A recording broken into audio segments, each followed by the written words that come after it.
안녕하십니까. 신의균의 국방TV 시큐리티 뉴스입니다. 자, 오늘도 우크라이나 전황 그리고 이스라엘 상황 같이 살펴보도록 하겠습니다. 이 중동 정세가 완전히 그냥 일파만파 확산되고 있는 가운데 이라크에 있는 이 친이란 민병대죠. 이들이 이스라엘을 그 사이에 요르단이 있는데도 불구하고 이스라엘을 공격했어요. 그리고 이들이 요르단을 가로질러서 지금 서안지구로 들어가서 이스라엘과 싸우는 이 작업에 들어갔습니다. 또 남쪽에 있는 후티도 지금 이 미국을 비롯한 다국적군이 또 더 늘어났어요. 20개 국가가 됐는데 이 다국적군이 후티를 공격하려고 하니 그들이 지금 200만 명을 동원해서 출정식을 가지고 가만두지 않겠다라고 선언하고 있는데 완전히 그냥 난장판이 되어가고 있는 중동 상황, 어떤 상황인지 보도록 하겠습니다. 자, 우크라이나 전황 먼저 보겠습니다. 자, 병력 손실 많죠. 러시아군 1080명을 사살했다라고 우크라이나는 발표를 했고, 전차 9대 격파, 장갑차 18대 격파, 차량 25대 격파, 특수장비 9대 격파, 야포 24문 격파, 무인항공기 23대 격추 등의 전과가 있다라고 밝혔고요. 여전히 지금 1000명 넘는 전과가 나오고 있습니다. 우크라이나는 86회의 교전을 했고, 아우디우카에서 격전이 벌어지고 있다라고 했는데, 이 아우디우카 전황상을 보면 완전히 이 북쪽에서 굉장히 강력하게 러시아군이 밀고 내려가고 있고, 이걸 조금 확대해 보면 이렇게 포격 이런 것들, 여기 지금 이 아우디우카 시내에 이 폭격 마크가 굉장히 많이 나오고 있죠. 그 정도로 러시아군이 강한 포격을 퍼붓고 있고, 이 우크라이나군이 포격, 이 파란색은 우크라이나군이 공격하고 있는 거예요. 이런 것들은 몇 개 안 보이고 있고, 러시아군의 폭격이 굉장히 많이 지금 보이고 있죠. 이 정도로 화력이 완전히 그냥 열세에 놓여 있는 우크라이나의 상황, 그리고 아우디우카의 상황 볼 수 있고, 로보티네 보면은 로보티네를 진작에다 평정하고 그 밑으로 내려갔다라고 했는데, 지금 이제 로보티네 시가지 자체가 완전히 경합지, 저기서 전투가 벌어지고 있는 모습을 보여주고 있습니다. 그래서 지난 6월부터 한 4, 5개월 동안 확보했던 바로 이 오목한 부분, 이게 지금 뒤로 밀리고 있는 상황이다. 정말 아무것도 한 게 없는, 이득이 없는 이런 세월이 되어버렸습니다. 자, 우크라이나는 케르치를 공격했다고 합니다. 그렇다고 해서 케르치 대교, 즉 크림반도와 러시아 본토를 잇는 그 다리죠. 케르치 대교를 공격한 게 아니고, 그 케르치 대교 인근에 있는 이 공장지대가 4군데가 폭발이 있었다고 해요. 아마 다리를 공격하려고 했는데 공장을 맞은 건 아닌가라고 생각이 되는데, 자, 그래서 이렇게 거대한 폭발이 케르치 대교 인근에서 이렇게 폭발이 났고, 여기는 공장지대다라는 거예요. 그래서 러시아는 이 차량이 다니는 교량, 그리고 열차가 다니는 다리 다 합해서 지금 다 차단시켰다고 합니다. 어떻게 될지 모르니까. 더 인사이더는 서구 기업들 중에 러시아의 무기 부품, 즉 최신 전차 부품을 수출하는 나라들이 많다라고 했는데, 여기에 한국도 들어가 있어요. 아마도 요즘 이 전차 만들려고 하면 사격 통제 장치나 또 통신 장치 이런 것들 다 하려고 하면은 여기에 반도체가 들어가겠죠. 아마도 한국제 반도체가 들어간 것은 아닌가라는 생각이 좀 드는데, 한국의 어떤 기업이다는 밝히지 않고 한국도 러시아의 무기 부품이 되는 이 부품들을 수출하고 있다라고 하는데, 사실 이건 그냥 홈쇼핑으로라든지 우에서 구입하면 얼마든지 할 수 있는 상용 부품이기 때문에 특별히 우리 기업이 대단히 잘못했다라고 이렇게 비난할 수는 없는 상황입니다. 우크라이나 외무부는 미국의 의회 개원, 그러니까 내년에 이제 1월 9일 의회 개원하죠. 연말연시 보내고, 그 이후에는 우크라이나 지원 601억 달러 이거 가결될 것이다 라고 전망을 내놨는데, 이건 근거는 없습니다. 그런데 가결되기를 기대합니다. 자, 우크라이나는 차단된 폴란드 대신 이 폴란드에서 이 우크라이나 운수업자들이 너무 덤핑을 해서 폴란드 운수업자들이 도저히 열받아서 안 되겠다라고 지금 국경 차단해버렸죠. 그러니 이제 도저히 안 되니 몰도바로 우에서 지원 물품을 지금 받기 시작했다라는 겁니다. 러시아가 지금 심리전을 하고 있어요. 그런데 이 심리전이 사실인지 아닌지 그걸 알 수가 없어요.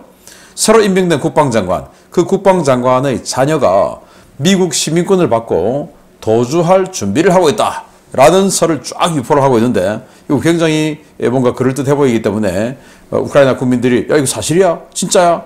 라고 하는 의혹이 확 싹 트겠죠. 정부 고위 관료, 그 중에서도 이 전쟁을 책임지는 국방부 장관이 자기 자녀를 미국 시민권을 받도록 해놓고 도주할 준비를 하고 있다. 그런 상황에서 무슨 국민들이 협조를 할 거냐라는 거죠.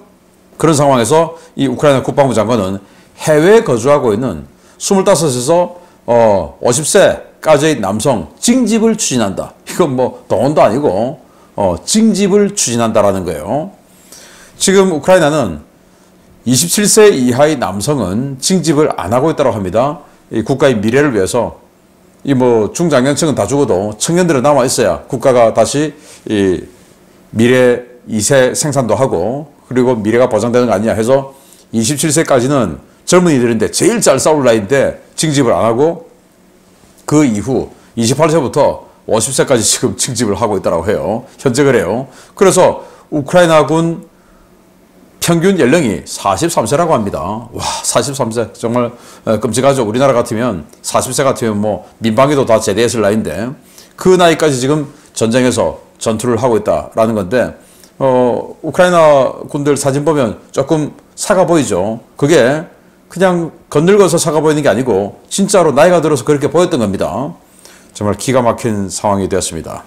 우크라이나 부패방지청은 포로셴코 전 대통령이 헝가리에서 정치 자금을 수수했다 라고 하면서 포로셴코를 수사하고 있다라고 하는데, 자, 포로셴코 지금 젤렌스키 직전 대통령이죠. 이 사람입니다. 그런데 이 포로셴코는 원래 재벌이에요. 그래서 자기 돈으로 이번 전쟁 나서 뭐 장갑차도 구매해서 수백만 달러치 기부하고 막 그랬던 사람인데, 그리고 포로셴코가 집권하고 있을 당시에는 뭐 부패했다 뭐 했다 하고 막 욕을 많이 했는데 지금 돌이켜와서 보니까 포로셴코가 해놓은 게 괜찮네. 그 덕분에 지금 우리가 버티고 있네. 라는 것들이 몇 가지 있어요. 이를테면 T-80 BV 전차 개량, 그리고 T-64 전차 개량, 미그-29 전투기 개량 뭐 이런 것들이 다 포로셴코 때 야 해 하고 그때 이런 거 왜 해? 하고 할 때 포로셴코가 밀어붙였던 건데 그게 지금 이 전쟁에서 지금까지 버티고 올 수 있었던 원동력이 됐던 거죠. 그래서 포로셴코의 인기가 올라가니까 뭐 대통령 선거는 지금 안 하게 됐지만 어쨌든 차후에 굉장히 심각한 정적이 될 수 있죠. 그래서 이걸 제거하기 위해서인지 지금 헝가리 총리가 친러 아닙니까? 그 친러 헝가리 총리로부터 불법 정치자금 100만 달러 가량을 받았다. 정확하게 96만 달러 받았다라고 하는데 포로셴코는 무슨 소리냐? 내 소유의 기업에서 정식으로 무역 대금, 거래 대금, 비즈니스 대금을 받은 거다 라고 해서 지금 항변을 하고 있다고 합니다. 그리고 우크라이나 정보국은 사법 고위 관료가 러시아 시민권을 숨겨놓았다 라고 해서 논란이 되고 있는데 이 사람입니다. 로만 이어나토프 고위 자격 검증위원장, 우리로 치면 인사 검증하는 수장이 되겠죠. 러시아 시민권 갖고 있었다 이거예요. 이중국적이다. 그런데 우크라이나는 이중국적자가 많지요. 왜냐? 소련 시절 때 태어났으면 다 이중국적자인 겁니다. 그런데 이제 소련 국적, 러시아 국적 포기 안 했다. 자, 이건데 과연 뭐가 진실인지 이런 것들이 다 지금 정적 제거하는 젤렌스키의 정적 제거 작업의 일환이 아니냐라는 그런 분석들이 많습니다. 참 안타까워요. 미국 전쟁연구소 ASW는 우크라이나 진지전이 안정적인 교착 상태가 아니다. 붕괴의 가능성이 있다. 이 말이 뭐냐 하면 지금 서방의 지원이 거의 이루어지지 않고 있죠. 그리고 미국도 우크라이나 지원해준 601억 달러 예산 지원 승인 공화당 중심으로 안 해주고 있죠. 그래서 지금 뭐 참호해서 버티고 있는데 이게 안정적인 게 아니고 이제 지원이 끊어지면 그냥 붕괴 가능성이 있다. 확 무너진다. 그러니 좀 지원해줘야 된다라고 촉구하고 있어요. 파이낸셜 타임즈와 블룸버그 통신은 서방이 우크라이나가 패전하고 또 영토 상실한 이후의 시나리오를 지금 검토하고 있다라는 겁니다. 자, 우크라이나가 지금 이 자포리자 그리고 헤르손 남쪽 그리고 이 돈바스 다 내주고 나서 패전하고 휴전되면 이거 지금 이 서방 세계는 어떤 영향이 있냐? 이걸 지금 검토한다라는 겁니다. 이제 드디어 그전에는 뭐 크림 반도까지 다 회복하고 뭐 다 밀어붙이고 자 이런 거였지 않습니까? 불과 석 달 전만 하더라도. 근데 이제는 완전히 바뀌어서 패전에 대한 연구를 하고 있다고 하니 참 안타깝기 그지없습니다. 자, 이스라엘도 보였습니다. 자, 여기 전황 지도가 있죠. 남쪽은 조금 뭔가가 상황이 적습니다. 근데 북쪽은 여전히 뭔가가 굉장히 많습니다. 보도록 하겠는데요. 이 북쪽 지역에 자발리아 캠프 그리고 이쪽에 굉장히 많은 폭격이 있었고 여기는 또 아파치 공격 헬기가 폭격을 했다라는 사인까지 나와 있어요. 아직도 여전히 가자 북부 지역은 치열한 폭격, 전투는 아니고 그냥 일방적인 폭격이죠. 폭격이 퍼부어지고 있다라는 거고 가자 남쪽은 이 칸 유니스 지역에서 전투는 뭐 산발적으로 있었고 그리고 군데군데 폭격이 있었다라고 발표가 되어 있습니다. 이스라엘군은 어제 5명이 전사했다고 합니다. 그래서 총 139명으로 증가했고 골라니 여단이 이 가자에서 다 나왔답니다. 이제 골라니 여단 제일 먼저 선봉으로 들어갔었죠. 그리고 여단장도 전사를 했고 그런데 골라니 여단이 나가니 이스라엘군은 너무 오랫동안 지금 2달 넘게 작전을 했으니 너무 오랫동안 작전해서 휴식 차원에서 빼준다라고 하며 골라니 여단을 뺐는데 이 하마스들은 완전히 괴멸돼서 쫓겨갔다라고 하고 있는데 총 전사자가 139명인데 완전히 괴멸될 리는 없죠. 자, 유엔 안보리는 조건 없는 인질 석방 그리고 휴전 결의안 표결을 하는데 미국 같은 경우는 이거 좀 해줘라 라는 건데 조건 없는 인질 석방 해주고 그러면 조건 없는 인질 석방 할 것 같으면 하마스는 왜 인질 잡아갔겠습니까? 또 조건 없는 휴전 할 것 같으면 이스라엘은 왜 여기 치고 들어갔겠습니까? 말이 안 되죠. 그러니 그냥 좋은 말만 하는 사람들은 다 해줘라 라고 하지만 정작 싸우고 있는 당사자들은 절대로 안 된다 라고 하고 있는 겁니다. 자, 헤르조그 이스라엘 대통령은 유엔의 이 실패가 없었다면 가자지구에 구호품 3배나 반입됐을 것이다. 그래서 지금 이 가자지구 주민들이 굶주림이 없을 것이다.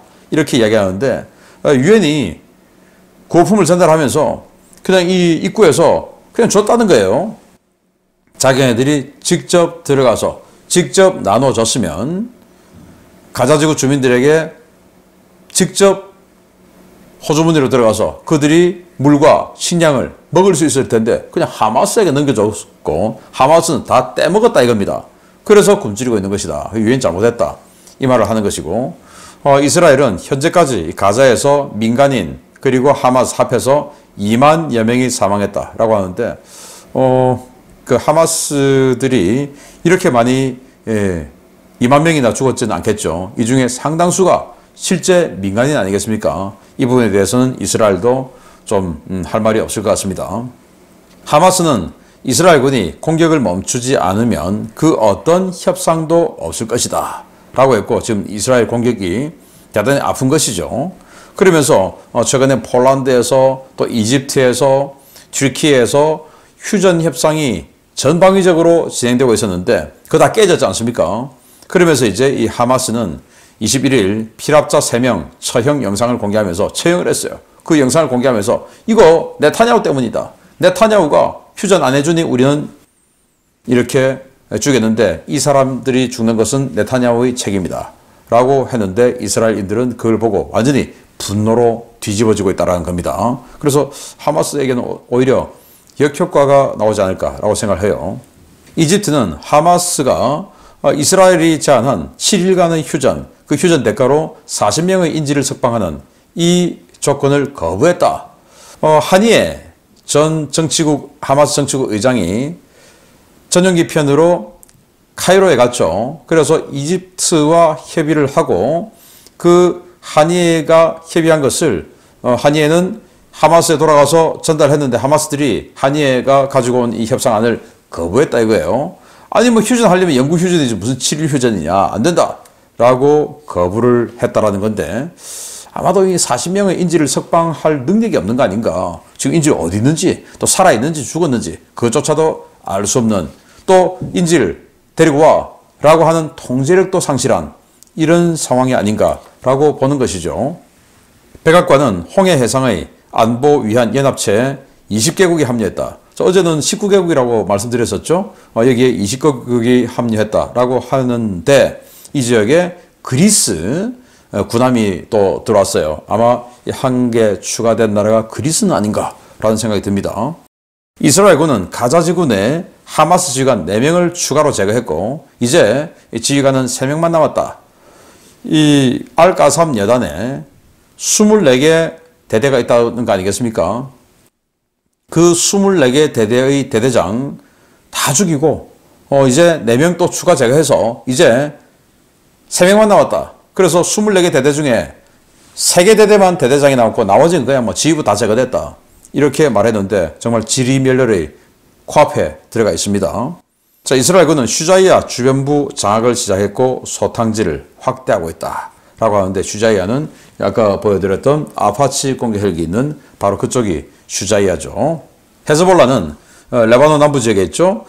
이스라엘과의 국경지역 공세를 강화해서 이스라엘의 초소에다가 다수 대전차 미사일을 쏴서 피격시켰다라는 건데, 자, 여기 보시면 이게 뭐 미사일, 대전차 미사일 형상으로 생긴 거 이런 거 여기에서 4개나 보입니다. 그래서 이게 헤즈볼라가 대전차 미사일, 뭐 제블린 같은 그런 거 쏴서 건너편에 있는 이스라엘군 초소를 공격한 이런 마크입니다. 그게 무려 4개나 보여요. 그리고 포격한 거 헤즈볼라도 이스라엘을 향해서 포격을 많이 했죠. 반대로 이스라엘군은 더 많은 포격과 폭격을 가했고요. 자, 이렇게 레바논 국경 지역에서 헤즈볼라도 더욱더 강력하게 이스라엘을 공격하고 있는 모습을 봤고요. 주요 소식입니다. 이란이 배후에 있는 중동 지역의 시아파 무장 세력들이 연이어 전면전을 선언하고 이스라엘에 대한 직접 공격에 나섰습니다. 이스라엘 북부의 헤즈볼라는 물론 동부의 이라크 민병대, 남쪽에서는 예멘 후티가 사태를 점점 키우고 있다는 소식입니다. 이번 가자 사태 발생 초기부터 이스라엘과 미국을 강력하게 비난하며 이라크 내 미군 기지를 공격해왔던 이라크 내 친이란 군벌들이 12월 22일 처음으로 이스라엘 영토를 공격했으며 요르단 영토를 통해 상당수의 병력들을 서한지구로 투입하고 있다고 현지 워싱턴 소식통들이 12월 22일 리포트했습니다. 워싱턴 소식통들에 따르면 현지 시각으로 12월 22일 오전 6시께 이스라엘 남부 항구 도시 에일라트에 다수의 드론 공격이 있었으며 해당 공격은 홍해 방면이 아닌 요르단 방면에서 날아온 것으로 확인되었습니다. 에일라트 피습 직후 이라크 인민동원군의 여러 민병 조직들은 이번 에일라트 드론 공격이 자신들의 소행이라며 앞으로 이스라엘에 대한 공격을 본격적으로 시작하겠다고 밝혔는데요. 이와 관련해 현지 일간 예루살렘 포스트는 해당 공격이 이란 혁명수비대가 영향력을 행사하는 이라크 내 무장 세력들에 의해 이루어졌다고 지적했습니다. 이라크 인민동원군은 여단이라는 이름을 사용하는 무장단체만 100여 개 이상이 가입한 일종의 군벌 연맹 조직인데요. 모든 세력이 이란의 영향력 하에 있는 것은 아니지만 세력이 강한 군벌들 대부분은 이란의 지원을 받고 있어 최근 이라크 내 미군 기지에 대한 공격 전공 경쟁을 벌이고 있습니다. 예멘 후티도 대규모 지상군 동원을 선언했습니다. 후티는 현지 시각으로 12월 20일 동원군 교육 수료 기념식을 열고 이스라엘과 싸우기 위해 모인 병력들이 전투 훈련을 마치고 출정에 나섰다며 12월 21일 행군 영상을 공개했습니다. 후티가 연이어 공개하고 있는 영상에는 엄청난 숫자의 민병대가 행군하는 모습이 담겨져 있었는데요. 후티 측은 군대로 동원돼 성전에 나설 준비를 마친 지원자가 200만 명에 달한다며 이 병력으로 전면전을 수행할 것이라고 위협했습니다. 후티 반군의 지도자 압돌 말리크 알 후티 역시 12월 21일 공개한 영상 메시지를 통해 미국이 우리와 전쟁을 벌인다면 아프가니스탄, 베트남보다 더 비참한 결과에 직면하게 될 것이라고 재차 경고하면서 미국은 자신들이 공격에 나서면 분쟁을 끝낼 수 있다고 단정하는 모양이지만 결국 전면전으로 끌려갈 것이고 우리는 미국에게 그런 어리석은 선택을 하지 말라고 경고한다 라고 말했습니다. 친이란 군벌 세력들의 이 같은 행보는 미국이 대규모 해군력과 공군력을 동원해 후티를 공격할 경우 민병 조직을 이용한 게릴라전으로 중동 전역을 난장판으로 만들겠다는 위협으로 풀이되는데요. 과거 테러와의 전쟁 10년을 거치며 이러한 유형의 장기전에 트라우마가 있는 미국, 사실상 이란이 의도하고 있는 대로 흘러가는 이 상황을 어떻게 풀어갈지 지켜봐야겠습니다. 네, 이게 친이란 이라크 내에 있는 친이란 민병대 인민동원군의 한 파벌들이에요. 보시다시피 그냥 뭐 기갑부대, 기계부대 가지고 있는 겁니다. BMP 장갑차, MTLB 장갑차 개조하고 이런 뭐 엄청난 무력들을 가지고 이들이 지금 시리아, 요르단 북부를 거쳐서 산지구 그리고 골란고원 일대 이쪽으로 이스라엘 공격하러 간다 이겁니다. 그리고 실제로 드론 공격을 대거했는데 그게 이제 이 홍해 쪽에 있는 시나이 반도 옆의 엘라트에 공격이 쏟아졌고 그게 요르단 쪽에서 날아왔다. 남쪽에 있는 후티가 쏘았으면 이 홍해 쪽에서 들어와야 되는데 그게 요르단 쪽으로 들어왔다. 그 말은 이라크 민병대가 쏘았다 이거죠. 그러면서 실제로 이라크 민병대 몇 개가 우리가 쐈다 라고 하는데 이라크 내 굉장히 많은 민병대들이 존재하는데 그 중에 카타이브 헤즈볼라라고 하는 최강의 또 분파가 있어요. 이게 또 이제 이란이 지원하죠. 그들이 아닌가라고 생각이 되고요. 자, 후티는 자, 우리가 이스라엘하고 성전할 거야. 지원자 받아 했더니 200만 명이 지원했다는 겁니다. 이거 아무리 봐도 200만 명 안 되어 보이는데 그래서 군사훈련 수료식 훈련 마치고 이제 수료식 하는 장면이라고 하는데 줄은 또 제대로 안 맞춰져 있어요. 굉장히 줄이 비뚤비뚤하죠. 여기 뒤에 오는 이 차량들도 줄이 전혀 안 맞아요. 여기 선이 다 그어져 있지만 그래서 군기는 전혀 없다. 기량은 아주 못 미친다. 라고 제 눈에는 보입니다. 그래서 이 동원군 교육 수료식을 하면서 그냥 뭐 모자도 보면 그 민방위 모자 같은 그냥 야구 모자 같은 거 쓰고 있어요. 그리고는 이제 우리 이스라엘로 진군한다 라고 하면서 이렇게 먼지 풀풀 날리면서 행군을 하고 있는 모습을 보여주는데 갈 수는 없죠. 이스라엘까지.